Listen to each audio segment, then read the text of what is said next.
Welcome back to my channel.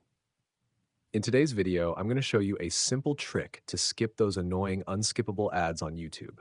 If this sounds like something you'd love, make sure to hit the like button and subscribe for more quick and helpful tips like this. Let's jump right in.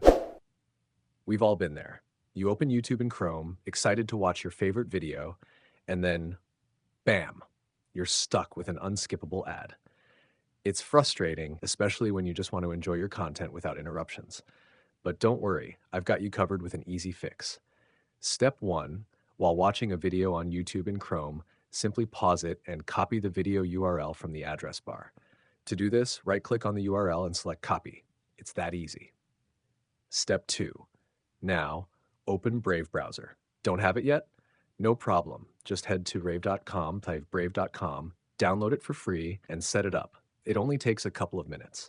Brave is a browser like Chrome, but it comes with a powerful built-in ad blocker. Step 3. Once Brave is installed and ready, paste the copied YouTube link into its address bar and press Enter. And that's it. Your video will play without those pesky ads, giving you a smooth, uninterrupted experience. What's great about Brave is that it blocks ads not just on YouTube, but across all websites, which makes browsing a lot more enjoyable. Plus, it's fast, secure, and privacy-focused, perfect for everyday use. So if you're tired of dealing with unskippable ads, give this method a try. It's quick, free, and super effective. If you found this video helpful, don't forget to give it a thumbs up and subscribe for more tips like this. Thanks for watching, and I'll see you in the next video.